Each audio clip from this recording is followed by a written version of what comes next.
ഈ സിനിമയെ കുറിച്ചിട്ടുള്ള ക്വസ്റ്റ്യൻസിലേക്ക് പ്ലീസ് റെസ്ട്രിക്ട് യുവർസെൽഫ്. ആടുജീവിതത്തിനെ കുറിച്ച് മാത്രം നമുക്ക് സംസാരിച്ചാൽ നന്നായിരിക്കും. Thank you. നമസ്കാരം. ആടുജീവിതം എന്ന സിനിമയെക്കുറിച്ച് ഉള്ള ടീമിൻ്റെ ഒരു ആദ്യത്തെ പ്രസ് മീറ്റാണ് എന്ന് വേണമെങ്കിൽ ഇത് പറയാം. കാരണം ഇതിൻ്റെ ഒരു ഒഫീഷ്യലി ഈ സിനിമയുമായിട്ട് നിങ്ങളുടെ മുന്നിലെത്തുന്ന ആദ്യ നിമിഷങ്ങളാണിത്. ഈ കാലം അത്രയും നിങ്ങളുടെ ഒരു വലിയ സപ്പോർട്ടോടുകൂടിയാണ് ഈ സിനിമ ബിൽഡ് ചെയ്തുകൊണ്ട് ഇരിക്കുന്നത്. ഇതിൻ്റെ പ്രദർശനത്തിലേക്ക് എത്താറാകുന്നു. മാർച്ച് 28-നാണ് ഇതിൻ്റെ റിലീസ് എന്നുള്ളത് എല്ലാവർക്കും അറിയാവുന്ന കാര്യമാണ്. അതുമായി ബന്ധപ്പെട്ടിട്ടുള്ള നിങ്ങളുടേതായിട്ടുള്ള ചോദ്യങ്ങൾ, ചിന്തകൾ ഒക്കെ ഷെയർ ചെയ്യുന്നതിനാണ് ഈ ടീം നിങ്ങളോടൊപ്പം ആയിരിക്കുന്നത്. ഇവിടെ സൂചിപ്പിച്ചതുപോലെ തന്നെ അത്തരത്തിലാവട്ടെ നിങ്ങളുടെ ഡിസ്കഷൻസ് എന്ന് കരുതുകയാണ്. എല്ലാവരെയും ഒരിക്കൽ കൂടി ഞാൻ ഹാർദവമായി സ്വാഗതം ചെയ്യുന്നു. Thank you.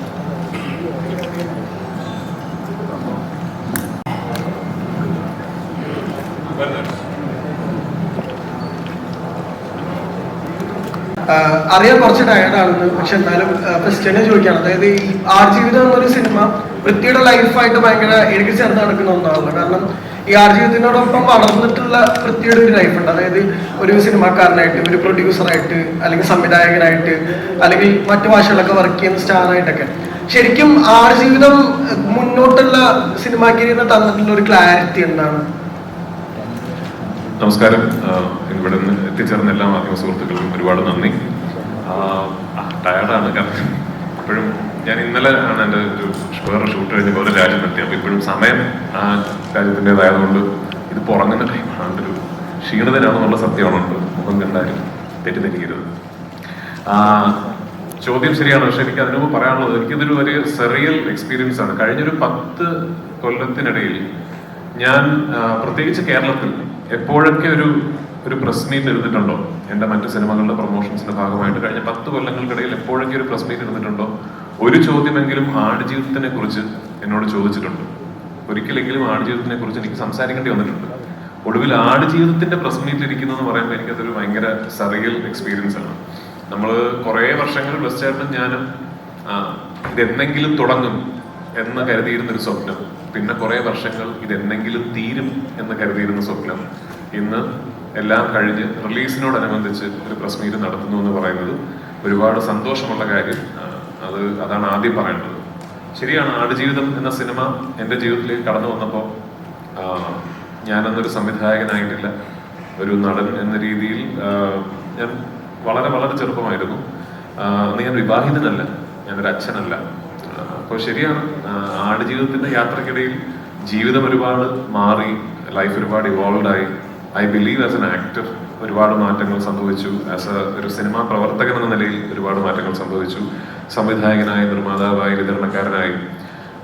പക്ഷെ എനിക്ക് തോന്നുന്നു ആടുജീവിതം എന്ന സിനിമയുടെ എക്സ്പീരിയൻസ് എന്നെ ഏറ്റവും കൂടുതൽ സ്വാധീനിക്കാൻ പോകുന്നത് ഒരു സിനിമാ നടനോ സംവിധായകനോ നിർമ്മാതാവോ ആയിട്ടല്ല, ഒരു മനുഷ്യൻ എന്ന രീതിയിലാണ്. ആ സ്വാധീനം തീർച്ചയായിട്ടും ഇനി വരും കാലങ്ങളിൽ എൻ്റെ അഭിനയത്തെയും എൻ്റെ സിനിമാ നിരീക്ഷണത്തെയും ജീവിത നിരീക്ഷണത്തെയൊക്കെ സ്വാധീനിച്ചേക്കാം എന്ന് ഞാൻ മനസ്സിലാക്കുന്നു. കാരണം ഇതൊരു ലൈഫ് എക്സ്പീരിയൻസ് ആണ് എന്ന് ഞാൻ കരുതുന്നു.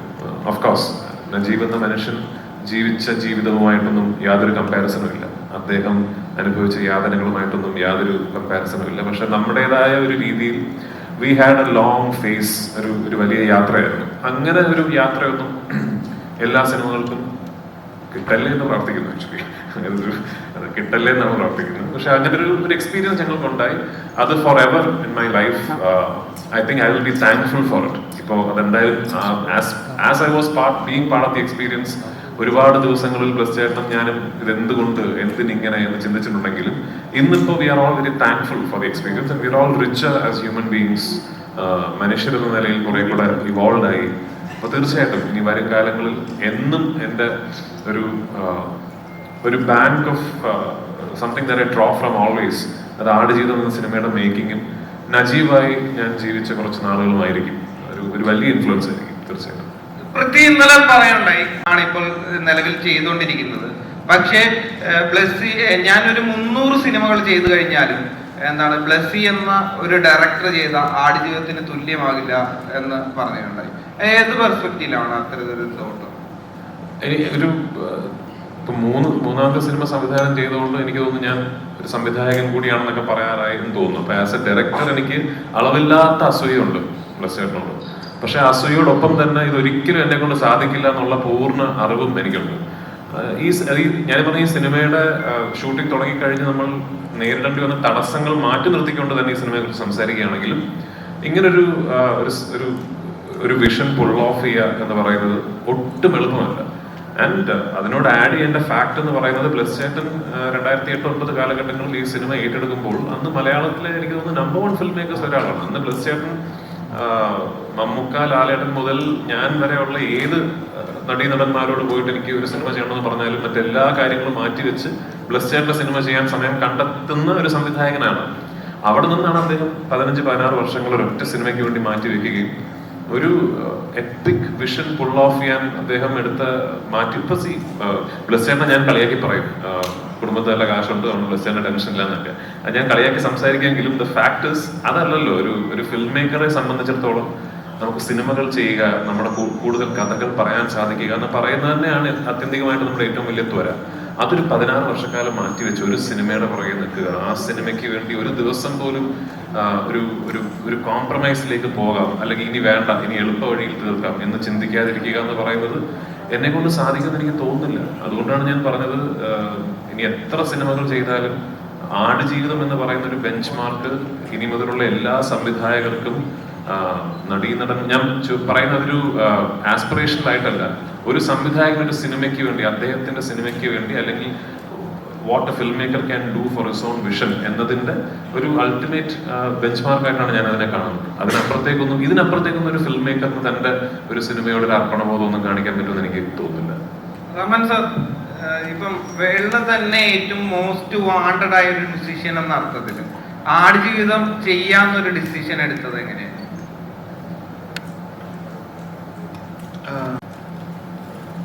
So when he first approached me, I think he told about the book and how famous the book is, and I was just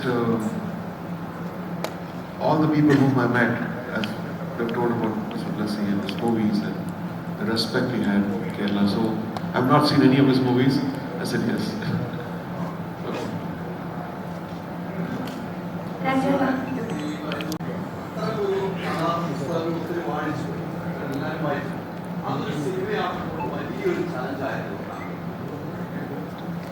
തീർച്ചയായിട്ടും കേരളത്തിൽ ഏറ്റവും അധികം വായിക്കപ്പെട്ട ഒരു കഥ, നോവൽ, അത് ഞാൻ സിനിമയായി കാണുന്നത് പോലെ തന്നെ ഇത് വായിച്ചിട്ടുള്ളവരൊക്കെ അവരുടെ മനസ്സിൽ ഒരു വിഷൻ കോറിയിട്ടിരിക്കുന്നു എന്നുള്ള വെല്ലുവിളിയാണ് ആദ്യം ഒരു എഴുത്തുകാരൻ എന്നുള്ള രീതിയിൽ ഇതിനെ സമീപിക്കുന്നുണ്ടാകുന്നത്. എനിക്ക് തോന്നുന്നു അതൊരു വലിയൊരു ചാപ്റ്ററാണ് അതിനെക്കുറിച്ച് സംസാരിക്കേണ്ടത്. എങ്ങനെയാണ് ഒരു നോവൽ തിരക്കഥയാകുന്നു എന്നുള്ളത് തന്നെ. കാരണം എൻ്റെ 43 അധ്യായങ്ങളിലായിട്ട് ഒരു 3.5 വർഷക്കാലത്തെ ജീവിതം പറഞ്ഞ് ഓരോ 43 അധ്യായങ്ങളിലായി പറഞ്ഞ ഒരു നോവൽ ഒരു സിനിമയാക്കണമെങ്കിൽ ഒരു 9-10 മണിക്കൂറുകൾ വേണ്ടി വരുന്നതാണ്. ഞങ്ങൾ ഷൂട്ട് ചെയ്ത ഫസ്റ്റ് എഡിറ്റ് തന്നെ 3.5 മണിക്കൂർ ആണ് ഉള്ളത്. അപ്പം അതിൽ നിന്നാണ് ഒരു 3.5 മണിക്കൂർ തിയേറ്ററിൽ ഇരിക്കാൻ പറ്റാത്ത സാഹചര്യങ്ങളൊക്കെ നമുക്കറിയാവുന്നത് കൊണ്ട് തന്നെയാണ് അതിനെ മറ്റ് ലെങ്തും ഒക്കെ കുറയ്ക്കാൻ സാധിച്ചിട്ടുള്ളത്. അപ്പം അതെ, അത് പിന്നീട് നമുക്ക് റിലീസ് ചെയ്യാൻ പറ്റുന്നതാണ്. കാരണം അത്രയധികം അതിനുവേണ്ടി പ്രത്യേകിച്ച് രാജുവിനോടുള്ള ഒരു ക്രൂരതകളാണല്ലോ. ഞാനിപ്പോഴും ഓർക്കുന്നുണ്ട്, ഒരു ഭയങ്കരമായ ഒരു രക്ഷപ്പെടലിൻ്റെ ഓട്ടത്തിൽ ഓടുന്ന, വയ്യാത്ത കാര്യം വെച്ചോടുമ്പോൾ മണൽക്കാട് മരുഭൂമി, മണൽക്കാടെന്ന് പറയാനാണ് പലപ്പോഴും. ഈ മണൽക്കാട്ടിൽ പെട്ടെന്ന് നോക്കുമ്പോൾ രാജു തട്ടി മറിഞ്ഞ് വീഴുന്നു. അപ്പം ഞങ്ങൾ വിചാരിച്ച അത് ചിലപ്പോൾ അഭിനയത്തിൻ്റെ ഭാഗമാണോ എന്ന് വിചാരിച്ചു. എഴുന്നേറ്റ് ഇന്ന് ചീത്ത വിളിക്കുന്ന കണ്ടപ്പോഴാണ് മനസ്സിലായത് അഭിനയമല്ല. ആ ഇതിൻ്റെ ഇടയിൽ ഒരു വലിയ കല്ല് കിടന്ന് അതിൽ തട്ടി വീഴുക. ആരെങ്കിലും വിചാരിക്കുമോ ഈ മരുഭൂമിയിൽ ഒരു പാറക്കല്ലുണ്ടാകുന്നു? അത് ഏതോ ഒരു മാർക്ക് ചെയ്യാനോ ഒരു ലോറിക്ക് മാർക്ക് ചെയ്യാൻ ഏതോ ഒരു അസിസ്റ്റന്റ് ഡയറക്ടർ ഇട്ടാണ്. അപ്പം പക്ഷെ ഇതൊന്നും എനിക്ക് നിങ്ങളെ കാണിക്കാൻ പറ്റുന്നില്ല. അത് മറ്റൊരു മീഡിയ കൂടെ ആയിരിക്കും കാണും. അപ്പം ഏറ്റവും ആദ്യത്തെ ചലഞ്ച്, ചോദ്യത്തിലേക്ക് വന്നു കഴിഞ്ഞാൽ ആദ്യത്തെ ചലഞ്ച് എന്ന് പറഞ്ഞാൽ പുസ്തകം വായിച്ചിട്ട് അങ്ങനെ കാണാനിരിക്കുന്ന ഒരു പ്രേക്ഷകനാണ്. ആ പ്രേക്ഷകന്റെ ചലഞ്ചിനാണ് എൻ്റെ ആദ്യത്തെ വെല്ലുവിളിയായിട്ട് ഞാൻ ഏറ്റെടുക്കേണ്ടത്. കാരണം നിങ്ങൾ കാണാത്ത എന്നാൽ അതിനോടൊപ്പം നിൽക്കുന്ന തരത്തിലുള്ള വിഷലുകളിലേക്ക് എത്തുക എന്നുള്ളതാണ് ഫിലിം മേക്കറിനെ സംബന്ധിച്ചിടത്തോളം, ഒരു റൈറ്ററിനെ സംബന്ധിച്ചിടത്തോളം ഉള്ള ഏറ്റവും വെല്ലുവിളി. അതുതന്നെയാണ് എൻ്റെ ഏറ്റവും വെല്ലുവിളി. അതുകൊണ്ട് തന്നെ ഒരു ജീവിതം പുസ്തകമായപ്പോൾ ഒരുപാട് ബെന്യാമിൻ അതിൻ്റെ അകത്ത് മാറ്റങ്ങളിലൂടെ കൊണ്ടുവന്നു. ഒരുപാട് ബെന്യാമിനായിട്ട് എഴുതി ചേർത്തു. അത് ഒരു സാഹിത്യത്തിൽ നിന്ന് സിനിമയിലേക്ക് മാറുമ്പോൾ എനിക്ക് പല രംഗങ്ങളും കാണിക്കാൻ ആവശ്യം ഉണ്ടാകുന്നില്ല. അല്ലെങ്കിൽ പല കാര്യങ്ങളും ഒരു പാരഗ്രാഫിൽ സൈനുവിനെ കുറിച്ച് പറഞ്ഞത് ചിലപ്പോൾ 4-5 സീനുകളിലായിട്ട് എനിക്ക് പറയാൻ പറ്റുമായിരിക്കും, അല്ലെങ്കിൽ കൂടുതലായിട്ട് അവരുടെ റിലേഷനെ കുറിച്ച്. അപ്പം അദ്ദേഹം പറയാതെ പോയിരിക്കുന്ന കാര്യങ്ങളെ കൂടുതൽ പറയാനാണ് ഞാൻ ശ്രമിച്ചിട്ടുള്ളത്. അല്ലെങ്കിൽ അദ്ദേഹം കാണാതെ പോയിട്ടുള്ള മരുഭൂമിയുടെ ജീവിതം കൂടുതൽ കാണിക്കാനായിട്ട് ശ്രമിച്ചിട്ടുള്ളത്. അപ്പോൾ അത്തരത്തിലുള്ള എനിക്ക് മാത്രമേ അതൊരു എക്സ്പീരിയൻസ് ആകത്തുള്ളൂ. അല്ലെങ്കിൽ ഒരു ഡോക്യുമെന്റേഷനാണ്, പുസ്തകത്തിൻ്റെ ഒരു ഡോക്യുമെന്റേഷൻ അല്ല ആടുജീവിതം എന്ന് പറയുന്നത്. ആടുജീവിതത്തിന് അതിൻ്റേതായിട്ടുള്ളൊരു ഐഡന്റിറ്റി ഉണ്ട്. എന്നാൽ പൂർണ്ണമായും ആ കഥയെ ബേസ് ചെയ്തിട്ട് തന്നെയുള്ളതാണ് എന്നുള്ളതാണ് എൻ്റെ ഒരു യാഥാർത്ഥ്യം. അതൊക്കെ പിന്നീട് വലിയ ഡിസ്കഷനിലേക്ക് വരാവുന്ന ഒരു ഇതായിട്ട് ഞാൻ കരുതുന്നു.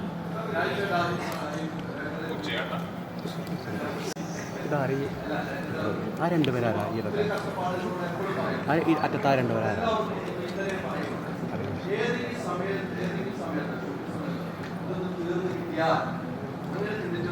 ഉണ്ടാവില്ല, ഇത് തീർന്നു കിട്ടിയാൽ എന്നുള്ള ചിന്ത. ഇന്നലെ പറഞ്ഞ മറ്റൊരു പോയിന്റ്, എൻ്റെ വൈഫും കളിയാക്കിയാണെങ്കിൽ എൻ്റെ വൈഫും മോളും വരെ ബ്ലെസ്സിനെ കുറിച്ച് പറഞ്ഞാൽ അങ്ങനെ ഒരു ചിന്താഗതി ഏതെങ്കിലും മുഹൂർത്തത്തിലുണ്ടായിരുന്നു? എന്നും ഉണ്ടായിട്ടുണ്ട്. കാരണം ഞങ്ങൾ ഈ സിനിമ ഷൂട്ടിംഗ് തുടങ്ങുമ്പോൾ ആഗ്രഹിച്ചിരുന്ന ഈ സിനിമ ഷൂട്ടിംഗ് തുടങ്ങുമ്പോൾ എങ്ങനെ ഷൂട്ട് ചെയ്ത് തീർക്കണമെന്ന് ബ്ലെസ്സിന് കൃത്യമായൊരു പ്ലാൻ ഉണ്ടായിരുന്നു. ആ പ്ലാൻ ആക്ച്വലി അങ്ങനെ വലിയ കുഴപ്പങ്ങളൊന്നും ഇല്ലാത്തൊരു പ്ലാൻ ആയിരുന്നു. ഓഫ്കോഴ്സ് ഇടയിലുള്ളൊരു അന്ന് 8 മാസത്തെ ഗ്യാപ്പ് ഇടയിലുണ്ടായിരുന്നു എനിക്ക് തടി കുറയ്ക്കാൻ വേണ്ടി. ആ 8 മാസത്തെ ഗ്യാപ്പ് അല്ലാതെ വേറെ അങ്ങനെ പ്രത്യേകിച്ച് എല്ലാം വളരെ പെർഫെക്റ്റ്ലി പ്ലാൻഡ് ആയിട്ടുള്ളൊരു ഷെഡ്യൂൾ പ്ലാനിങ് ഒക്കെ ഈ സിനിമയ്ക്ക് ഉണ്ടായിരുന്നു. പിന്നെ ഓഫ്കോഴ്സ് അറിയാമല്ലോ, ഈ പാൻഡമിക് വന്നിട്ട് ഭയങ്കരമായ നമ്മുടെ പ്ലാനുകൾ മാറി. ആ സമയത്ത് ഞങ്ങൾ എപ്പോഴും ആഗ്രഹിച്ചിരുന്നു, ഈശ്വര ഓരോ പ്രാവശ്യം ഷൂട്ട് തുടങ്ങുമ്പോഴും ഇനിയൊരു തടസ്സം ഉണ്ടാകില്ല, ഇതിങ്ങനെ തീർന്നു കിട്ടണേ എന്ന് എപ്പോഴും ആഗ്രഹിച്ചിരുന്നു. പക്ഷേ എനിക്ക് very proud of the fact, ഭയങ്കര അഭിമാനമുള്ള കാര്യം, നമ്മൾ അത്ര ഡെസ്പറേറ്റ് ആയിട്ട് എങ്ങനെയെങ്കിലും തീരണേ എന്ന് പറഞ്ഞ് ഷൂട്ട് ചെയ്യുമ്പോൾ പോലും ഒരു ഷോട്ട് എടുത്ത ദിവസങ്ങളുണ്ട്. ഒരൊറ്റ ഷോട്ട് പറയുന്നില്ല, ഒറ്റ ഷോട്ട് എടുത്ത ദിവസങ്ങളുണ്ട്. അത് സുനിലും പോയി ക്യാമറ സെറ്റ് ചെയ്ത് മരുഭൂമിയിൽ ഒരു പെർട്ടിക്കുലർ ലൈറ്റ് കണ്ടീഷൻ വരാൻ വേണ്ടി വെയിറ്റ് ചെയ്ത് ഞാൻ മാർക്കിട്ട പൊസിഷനിൽ ചെന്നിരുന്ന് മണിക്കൂറുകളോളം വെയിറ്റ് ചെയ്ത് ഒരു ഷോട്ട് എടുത്തിട്ട് ഇനി ലൈറ്റ് പോയി ബാക്കപ്പ് ചെയ്യണം എന്ന് പറഞ്ഞ ദിവസങ്ങൾ ഇത്രയും പ്രശ്നങ്ങൾക്കിടയിലും ഉണ്ടായിട്ടുണ്ട്. അതാണ് ഞാൻ നേരത്തെ പറഞ്ഞത്, അങ്ങനെ ഒരു സിനിമ എന്നൊരു സംവിധായകന് പിന്നെ ഒരു ചെറിയൊരു ഇന്നലെ ഞാൻ വരുന്ന വഴിക്ക് സംസാരിച്ച കാര്യം. ഇപ്പൊ ഈ ട്രെയിലർ കണ്ടപ്പോൾ എല്ലാവരും വളരെ എടുത്തു പറയുന്ന ഒരു ഷോട്ട് ഉണ്ടല്ലോ, ഒരു ഒട്ടകത്തിന്റെ കണ്ണിൽ എന്റെ റിഫ്ലക്ഷൻ ഒരു മാക്രോ ലെൻസ് ഇട്ട് ഷൂട്ട് ചെയ്ത ഒരു ഷോട്ട്. സുനിലുണ്ട് അവിടെ ക്യാമറമാൻ? ഇല്ല, ഓക്കെ. അത് ഒരു സീനിൽ അപ്പൊ പുസ്തകം അറിയാവുന്ന ആൾക്കാരായതുകൊണ്ട് സീനൊക്കെ അപ്പൊ ഞാൻ ഈ മൃഗങ്ങളോട് യാത്ര പറയുന്ന ഒരു സീനുണ്ട്. അപ്പൊ ആ സീൻ ഷൂട്ട് ചെയ്തപ്പോ ഞാൻ ഒട്ടകങ്ങൾക്ക് ഭക്ഷണം ഇട്ട് കൊടുത്തിട്ട്, അപ്പൊ ആ സമയത്ത് ഒട്ടകങ്ങളൊക്കെ നമ്മൾ ഹലോ എന്നുള്ള അത്രയും നാളായല്ലോ.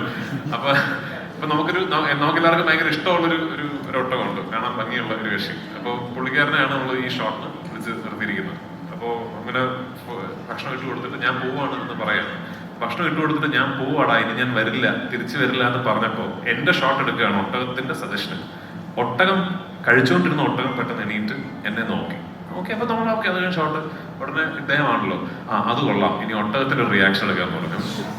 ഞാൻ തമാശ പറയല്ല ശരിക്കും, ഞാൻ ഒട്ടകത്തിന്റെ റിയാക്ഷൻ ഇത് എവിടെ ഇപ്പുറത്തെ ക്യാമറ വെച്ചിട്ട് എനിക്ക് ഓർമ്മയുണ്ട്, ഒരു ദിവസം വൈകുന്നേരം ഒരു 4-4:30 മണിക്കാണ് എന്റെ ഷോട്ട് എടുത്തത്. അപ്പൊ അതേ സമയത്ത് വേണമല്ലോ ഒട്ടകത്തിന്റെയും ഷോട്ട് എടുക്കാനല്ലേ, ലൈറ്റ് പറയായിരിക്കും എന്ന് പറഞ്ഞ് എത്രയോ ദിവസങ്ങൾ നമ്മളൊരു 3:30 മണിയാകുമ്പോൾ ഷൂട്ട് നിർത്തിയിട്ട് ക്യാമറയായിട്ട് പോയിട്ട് ഒട്ടകത്തിന്റെ ഷോട്ട് എടുക്കാൻ നിൽക്കും.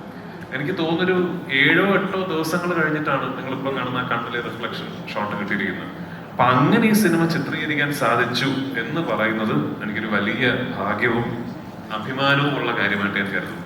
അപ്പൊ അത് തീർച്ചയായിട്ടും അത് ഒരു ദിവസമല്ല, ഒരുപാട് ദിവസങ്ങൾ പ്ലസ് ചേട്ടനും ഞാനും വൈകുന്നേരങ്ങളിൽ മരുഭൂമിയിലിരുന്ന് രാജു ഇതെന്തോ തീരും എന്ന് സംസാരിച്ചിട്ടുണ്ട്. പ്രിയപ്പെട്ട ഒരു ഭാഗം ഇപ്പോൾ ആടുജീവിതം എന്ന് പറയുന്നത് വിളിച്ചിരുന്ന സംവിധായകർ ഏറ്റവും പ്രധാനപ്പെട്ട 16 വർഷങ്ങൾ കൂടി കടന്നുപോയ സമയമാണ്. അതിലേറ്റവും പ്രിയപ്പെട്ട സമയം ഏതായിരുന്നു? ആൻഡ് പൃഥ്വി ഈ നജീബൊക്കെ പ്രതീക്ഷിച്ചിരുന്ന പോലെ ഒരു ചെറിയ ചെടിയായിരുന്നു അദ്ദേഹത്തിന്റെ പ്രതീക്ഷ, അതുപോലെ പൃഥ്വിയുടെ പ്രതീക്ഷ എന്തായിരുന്നു?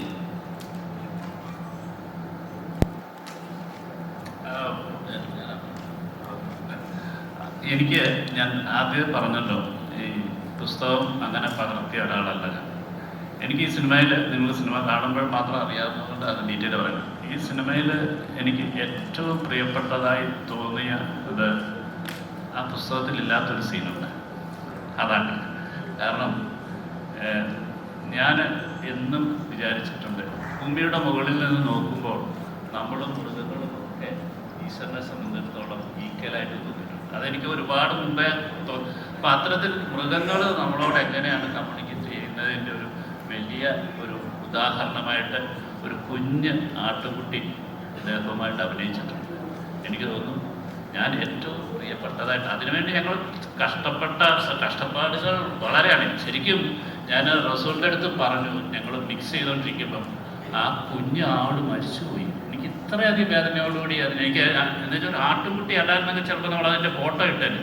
കാരണം യൂണിറ്റ് മുഴുവൻ സ്നേഹിച്ച് അതിന് ബിസ്ക്കറ്റ് കൊടുത്ത് ഞങ്ങൾ ഷൂട്ട് കഴിഞ്ഞപ്പോഴത്തേക്കും വയറിളക്കം പിടിച്ച് നെക്സ്റ്റ് ഡേ അതിനെ കണ്ടില്ല, മരിച്ചുപോയി എന്ന് പറഞ്ഞു. എനിക്ക് എത്ര ഇമോഷണൽ ആ കാര്യം. നിങ്ങൾ ആ സിനിമ കാണുന്ന സിനിമയിൽ ഇമ്പോർട്ടൻറ്റ് ക്യാരക്ടറാണ്. ആ കുട്ടി മരിച്ചു എന്ന് പറഞ്ഞ് ഞാൻ കുട്ടി മരിച്ചു എന്ന് തന്നെ എനിക്ക് പറയാൻ പറ്റുന്നത്. അപ്പം ഇങ്ങനത്തെ ഇമോഷണലി നമുക്ക് എല്ലാത്തിനോടും, ബെന്യാമിൻ്റെ ചെടിയാണെങ്കിൽ എനിക്ക് ഈ ആട്ടുകുഞ്ഞിനോടാണ് എൻ്റെ ഏറ്റവും വലിയ സ്നേഹം, ഇഷ്ടമെന്ന് പറയുന്നത്. അപ്പം ഓരോരുത്തരെയും അങ്ങനെ ടച്ച് ചെയ്തിട്ടുള്ള പല പല കാര്യങ്ങളുണ്ടാകും. അതുകൊണ്ട് തന്നെ ഞാൻ പറഞ്ഞത്, ഞാൻ എഴുതിയതിലും, കാരണം ഞാനത് റസൂലുമായിട്ടും അത് സംസാരിച്ചിട്ടുണ്ട് അല്ലേ, കൺസോളിയേറ്റ് എനിക്കങ്ങനെ എഴുതാൻ കഴിഞ്ഞല്ലോ, ഒരു ആടിൻ്റെ മനസ്സിലേക്ക് ചിന്തിക്കാൻ കഴിഞ്ഞല്ലോ, അല്ലെങ്കിൽ ഒരു മൃഗങ്ങളോടൊപ്പം സഞ്ചരിക്കാൻ കഴിഞ്ഞു എന്ന് പറയുന്നതാണ് എനിക്ക് ഒരു ക്രിയേറ്റർ എന്നുള്ള രീതിയിൽ ധൈര്യമായിട്ട്. അതുകൊണ്ട് തന്നെ ഞാൻ പറഞ്ഞത്, ഞാൻ ഇത്രയും കാലം ചെയ്ത സിനിമകൾ, അപ്പം എൻ്റെ ചില സ്വാതന്ത്ര്യങ്ങളിലേക്കൂടെ സിനിമയെ എനിക്ക് വിട്ടുതരണമെന്നുള്ളൊരു അഭ്യർത്ഥനയോടെയാണുള്ളത്.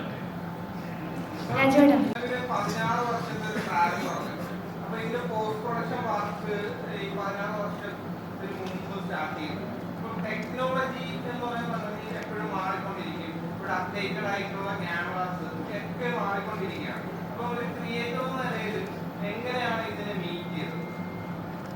അല്ല, നമുക്കത് ഫേസ് ചെയ്യുന്നത് ഇപ്പം LF ക്യാമറ വരുന്നതിന്, മിനി LF വരുന്നതിന് മുമ്പാണ് നമ്മൾ ഫസ്റ്റ് ഷെഡ്യൂൾ ചെയ്തത് ആക്ച്വലി. പക്ഷെങ്കിൽ പിന്നീട് നമ്മൾ ഇതിൻ്റെ ഒരു ഘട്ടത്തിലേക്ക് എത്തിയപ്പോഴത്തേക്ക് മിനി LF-ലാണ് നമ്മൾ വൈഡ് സ്ക്രീനിലാണ്, അതാണ് നമ്മൾ ഷൂട്ട് ചെയ്തിട്ടുള്ളത്. ഞങ്ങൾ ഫസ്റ്റ് ഷെഡ്യൂൾ ചെയ്യുമ്പോൾ ഫുൾ ഫോമാറ്റ് ലെൻസസ് ഇല്ല. അപ്പൊ അന്ന് ഐമാക്സ് മാസ്റ്റർ ചെയ്യാൻ പറ്റില്ല എന്നുള്ളൊരു സാധനം ഉണ്ടായിരുന്നു. കാരണം ഐമാക്സ് ക്യാമറയിൽ തന്നെ ഷൂട്ട് ചെയ്യണം. അപ്പൊ അതിവിടെ ടെക്നോളജിക്കലി ചാലഞ്ചിങ് ആണ്. ഇന്നിപ്പോ നമുക്ക് ആക്ച്വലി സാധാരണ ക്യാമറയിൽ full format lenses full gate expose ചെയ്തിട്ട് ഐമാക്സിൽ മാസ്റ്റർ ചെയ്യാൻ പറ്റും. അൺഫോർച്ചുനേറ്റ്ലി ഞങ്ങൾ തുടങ്ങിയ സമയത്ത് ടെക്നോളജി ഇല്ല. ആ ചോദ്യം പ്രസക്തമാണ് ആക്ച്വലി. ഇവിടെ നമ്മൾ ബോഡി ട്രാൻസ്ഫോർമേഷൻ എന്ന് പറയുമ്പം എന്തിൻ്റെ പേരിലാണെങ്കിലും കുറച്ചൊരു റിസ്കി ആയിട്ടുള്ള കാര്യമാണ്. അപ്പം ഇത്രയും കാലം ഒരു സിനിമയ്ക്ക് വേണ്ടിയിട്ട് ഒരു ബോഡി ട്രാൻസ്ഫോർമേഷൻ നടത്തുക എന്നുള്ളത് വലിയ കാര്യമാണ്. അതിനെ ആദ്യമേ അപ്രിസിയേഷൻ ചെയ്യുന്നു. നിലവിൽ ഒരു ട്രാൻസ്ഫോർമേഷൻ നടത്തി കഴിഞ്ഞാൽ പിന്നീട് അത് കുറച്ച് ലൈഫിനെ ബാധിക്കും, അല്ലെങ്കിൽ നമ്മുടെ ശരീരത്തെ ബാധിക്കുമെന്ന് നമ്മുടെ സിനിമയിലൂടെയാണ് പോലും കണ്ടിട്ടുണ്ട്. അപ്പോൾ പിന്നീടുള്ള ലൈഫിനെ അത് എന്തെങ്കിലും തരത്തിൽ ബാധിച്ചിട്ടുണ്ട്? ഈ ട്രാൻസ്ഫോർമേഷൻ എന്തെങ്കിലും തരത്തിൽ ബാധിച്ചിട്ടുണ്ടോ? ഇപ്പൊ എനിക്ക് കൃത്യമായിട്ട് അറിയില്ല. ഇനിയിപ്പോ കുറച്ചുകൂടെ കഴിയുമ്പോഴായിരിക്കും ചിലപ്പോൾ ഇതിന്റെയൊക്കെ ഒരു ഇഫക്റ്റ് ഉണ്ടാകാതിരിക്കട്ടെ എന്ന് പ്രാർത്ഥിക്കുന്നു. പക്ഷെ അത് ഈ പറഞ്ഞ ശരിയാണ്. അങ്ങനെ ഒരു നമ്മൾ എത്ര തന്നെ കെയർഫുൾ ആയിട്ട്, ഇപ്പൊ ഞാനൊക്കെ ഇത് ചെയ്യുമ്പോൾ ഓഫ്കോഴ്സ് ഒരു ന്യൂട്രീഷനിസ്റ്റ് ഉണ്ട്, ഡോക്ടേഴ്സ് ഉണ്ട്, ഓൺ സെറ്റ് ഡോക്ടേഴ്സ് ഉണ്ട്, എനിക്ക് അജിത് എന്ന് പറഞ്ഞൊരു ട്രെയിനർ ഉണ്ട്, അവരെല്ലാവരും അവരവരുടെ മേഖലകളിലുള്ള എക്സ്പേർട്സിന്റെ സൂപ്പർവിഷനിലാണ് ഞാനത് ചെയ്യുന്നത്. എന്നാലും സേഫസ്റ്റ് പോസിബിൾ വേയിൽ ചെയ്യാമെന്നുള്ളേ ഉള്ളൂ. അല്ല ഒരു മനുഷ്യന്റെ 1/3 ഓഫ് ദ ബോഡി വെയിറ്റ് കളയുക എന്ന് പറയുന്നത് ഇറ്റ്സ് നെവർ അങ്ങനെ ഒരു ഹെൽത്തി ആയിട്ടുള്ള കാര്യമല്ലല്ലോ. പക്ഷേ എനിക്ക് ഈ സിനിമ 2008-2009 കാലഘട്ടങ്ങളിൽ ഈ സിനിമ ചെയ്യുന്നു എന്ന് തീരുമാനിച്ചപ്പോൾ തന്നെ തിരിച്ചറിഞ്ഞ കാര്യമാണ് ഈ സിനിമയിൽ അഭിനയിക്കണമെങ്കിൽ ഇങ്ങനൊരു കാര്യം ചെയ്യേണ്ടതായിട്ടുണ്ട്. അപ്പൊ അതിന് ഞാൻ തയ്യാറായതുകൊണ്ടാണല്ലോ അന്ന് ആ സിനിമയ്ക്ക് ഓക്കെ ചെയ്യാം എന്ന് പറഞ്ഞത്. അല്ലെങ്കിൽ ഞാൻ ഈ സിനിമയോടും നജീബ് എന്ന വ്യക്തിയുടെ ജീവിതത്തിനോടും ചെയ്യേണ്ട ഏറ്റവും വലിയ ജസ്റ്റിസ് എന്ന് പറയുന്നത് അത് വേണ്ട, അങ്ങനെയൊക്കെ ചെയ്യാൻ പറ്റില്ല എന്ന് തോന്നുകയാണെങ്കിൽ സോറി, ഇത് മറ്റൊരു നടനെ ഏൽപ്പിക്കുക. കാരണം ഓഫ്കോഴ്സ് ഒരുപാട് നടന്മാർ ഇതിനു വേണ്ടി തയ്യാറായിട്ടുണ്ടാവും. അത് ആ വേഷം എനിക്ക് ചെയ്യാൻ പറ്റി എന്നുള്ളത് എൻ്റെ ഭാഗ്യം. അപ്പൊ ഐ ട്രൈഡ് മൈ ബെസ്റ്റ്. എനിക്ക് ഒരു കാര്യം എനിക്ക് തോന്നുന്നു വളരെ സന്തോഷപൂർവ്വം അഭിമാനപൂർവ്വം പറയാൻ പറ്റുന്നത്, ഞാനൊരു 10% പോലും കുറച്ചുകൂടെ ട്രൈ ചെയ്യാമായിരുന്നു എന്നുള്ളൊരു കാര്യം എനിക്ക് ആടുജീവിതത്തിലില്ല കേട്ടോ. അത് എന്നെ കൊണ്ട് പറ്റുന്നതിന്റെ മാക്സിമം ആണത്.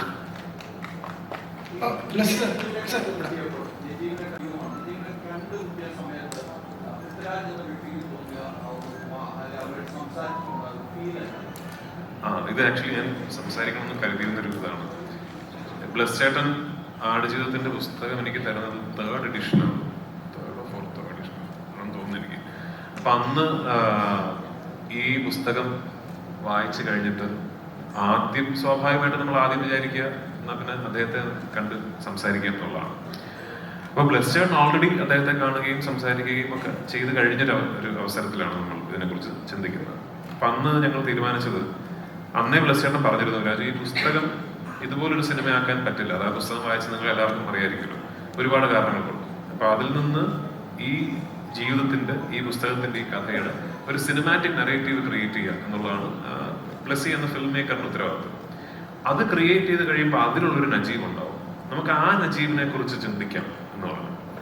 ഞാൻ ശ്രീ നജീബിനെ കാണുന്നല്ല, ആദ്യമായി സംസാരിക്കുന്നത് നമ്മുടെ സിനിമയുടെ അവസാനത്തെ ഷോട്ട് എടുത്ത് കഴിഞ്ഞ് ഞാൻ ക്യാമറയുടെ ബാക്കിൽ വന്നിട്ടാണ് അദ്ദേഹവുമായിട്ട് ഞാൻ ആദ്യമായി സംസാരിക്കുന്നത്. ആടുജീവിതത്തിന്റെ ഏറ്റവും ലാസ്റ്റ് ഷോട്ട് എടുത്ത് അവസാനം ഫിലിം പാക്കപ്പ് എന്ന് പറഞ്ഞതിന് ശേഷമാണ് റിയൽ നജീബും ആദ്യമായി സംസാരിക്കുന്നത്. ആ സംസാരം, ആ കോൺവെർസേഷൻ ഞങ്ങൾ ഷൂട്ട് ചെയ്തിട്ടുണ്ട്, അതോടനെ റിലീസ് ചെയ്യുന്നുണ്ട്. എനിക്ക് ഏറ്റവും സന്തോഷം തോന്നിയ കാര്യങ്ങൾ, ഞാൻ ആ കോൺവെർസേഷനിൽ നിങ്ങൾ കാണാത്ത കുറച്ച് കാര്യങ്ങൾ നമ്മൾ പേഴ്സണലി സംസാരിക്കുമല്ലോ. അപ്പൊ അന്ന് നജീബൊക്കെ ആയിട്ട് ഞാൻ സംസാരിച്ചപ്പോൾ ഞാൻ ചോദിച്ച 1-2 ചോദ്യങ്ങളുണ്ട്. ശരിക്കും ആ സമയത്ത് ഞാനിങ്ങനെ ചെയ്തത് അതായിരുന്നോ എന്നൊക്കെ ചോദിച്ചപ്പോൾ എത്ര കാര്യങ്ങൾ അറിയോ, അയ്യോ അത് അങ്ങനെ കറക്റ്റാ എന്നോട് പറഞ്ഞത്. എനിക്ക് ഭയങ്കര സന്തോഷം തോന്നിയ കാര്യമാണ്. അപ്പൊ അത് ഓഫ് കോഴ്സ് ബ്ലസ്, അപ്പൊ എനിക്കത് എന്റെ ക്രെഡിറ്റ് അല്ല കേട്ടോ. അപ്പൊ അതായത് ബ്ലസ് ചേട്ടൻ ഇമാജിൻ ചെയ്ത നജീബ് എന്ന വ്യക്തി അദ്ദേഹത്തിന്റെ ജീവിതത്തിൽ ആ സമയത്ത് അനുഭവിച്ച യാതനകളും ആക്ച്വലി അത്രയും സിമിലർ ആയിരുന്നു എന്ന് പറയുന്നത് അത് ഫിലിം മേക്കറിന്റെ ക്രെഡിറ്റ് ആണ്. പക്ഷെ ഇത് ആക്ച്വലി വളരെ കൗതുകമുള്ളൊരു കാര്യമാണ്. എനിക്ക് എപ്പോൾ വേണമെങ്കിലും കാണാമായിരുന്നു, എപ്പോൾ വേണമെങ്കിലും സംസാരിക്കാമായിരുന്നു. ഈസിലി ആക്സസബിൾ ആണ് അദ്ദേഹം.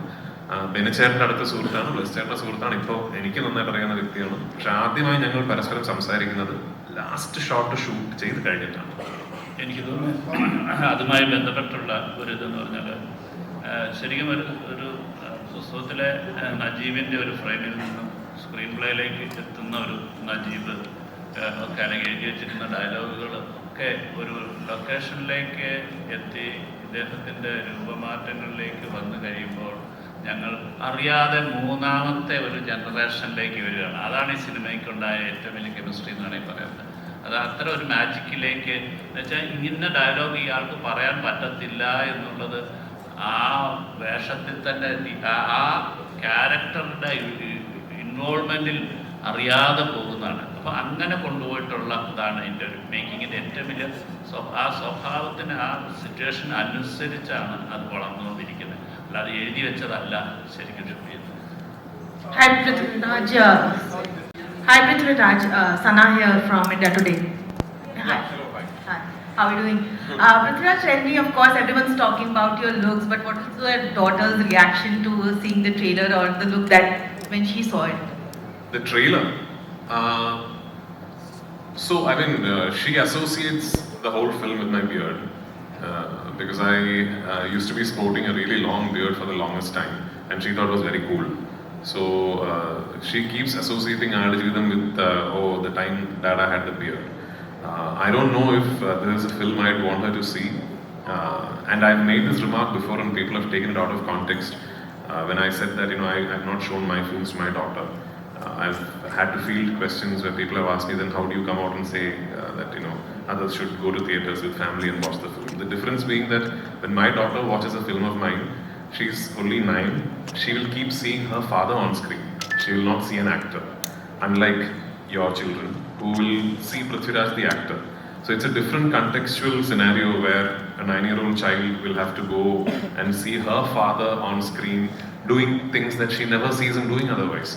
So for that reason, I have not shown her any of my films. But this is one film when at some point I will proudly show her. And if at one point my daughter turns around and asks me, were you an actor? What does being an actor mean? I think the first film I'll show her is Aadujivitham. Also, because it's a survival drama, tell me 3 things that you cannot survive without.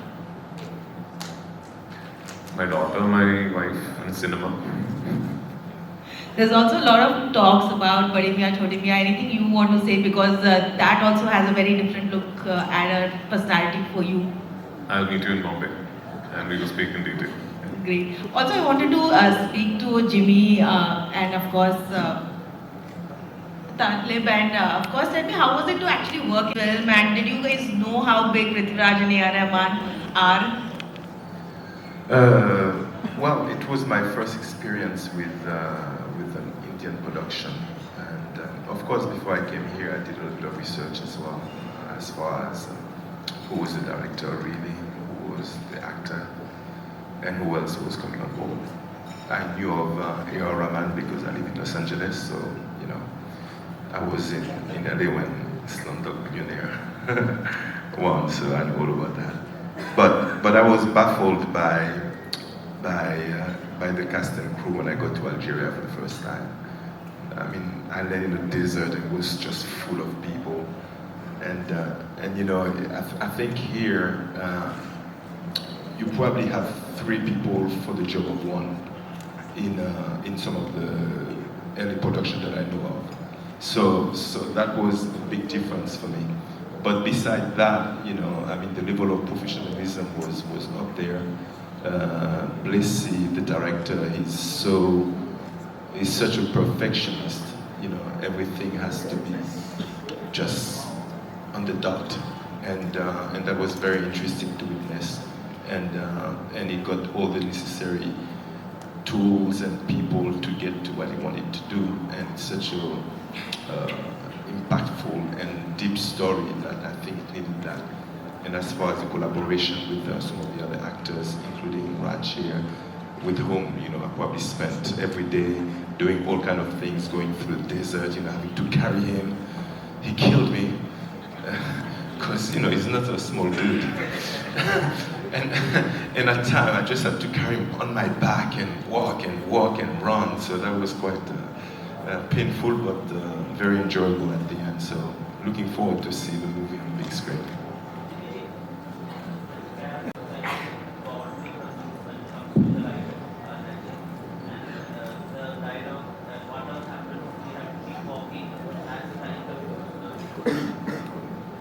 Hi, Jimmy Ji.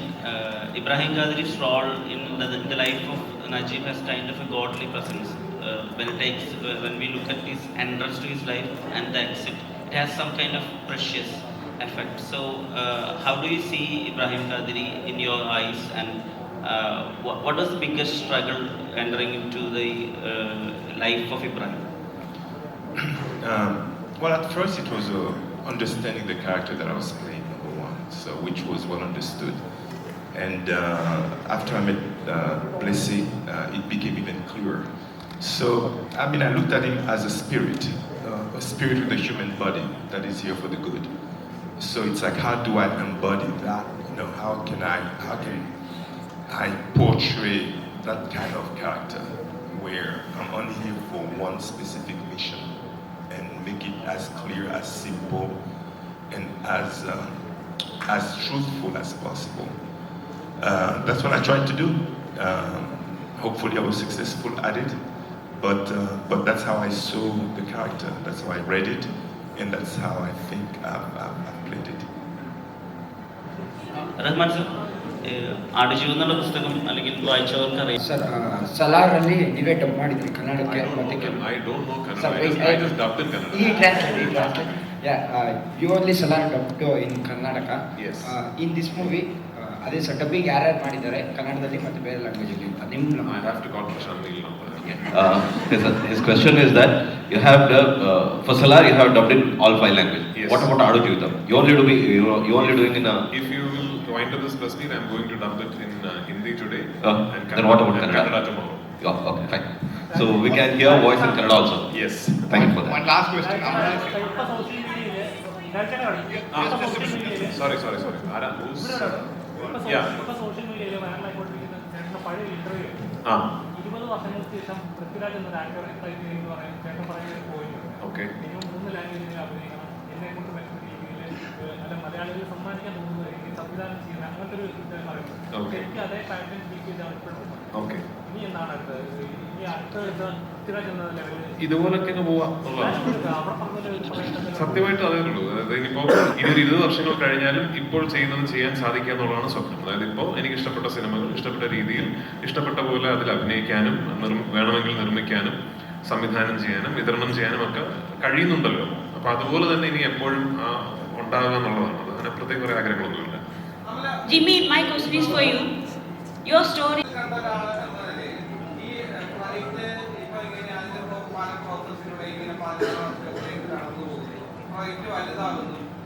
Of സ്ക്രീനില് ബ്ലെസ്സി സാറിനും basically ഈ ട്രാൻസ്ഫോർമേഷന്റെ വേറൊരു പതിപ്പുണ്ട്. നമ്മൾ ഇന്നലെ തന്നെ കണ്ടു Blessy sir ഒരു വേറെ രീതിയിലേക്ക് അദ്ദേഹത്തിന്റെ താടി കാര്യങ്ങളൊക്കെ ഇങ്ങനെ മാറിക്കൊണ്ടിരിക്കുന്ന ഒരു ട്രാൻസ്ഫോർമേഷൻ ഇതിന് പുറകിലാണ്.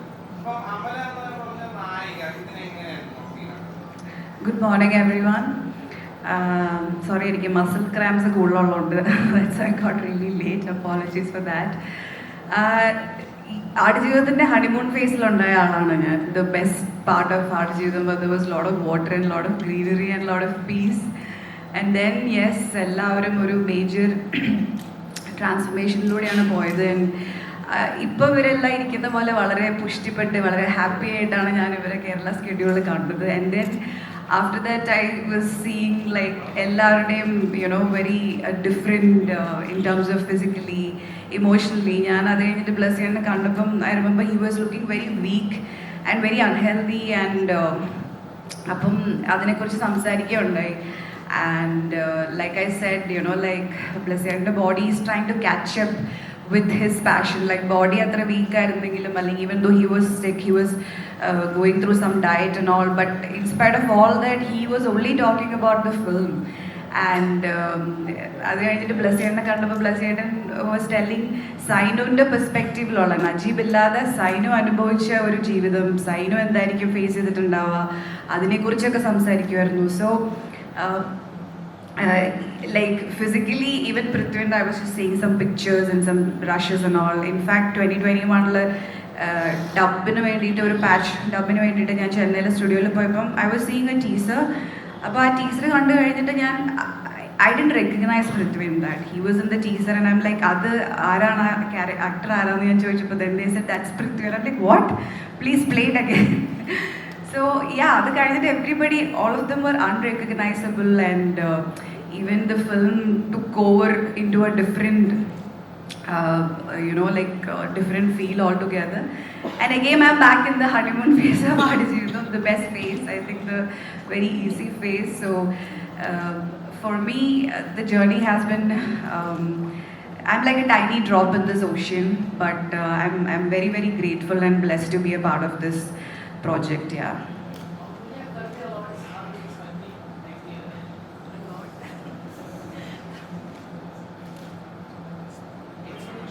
What's the question?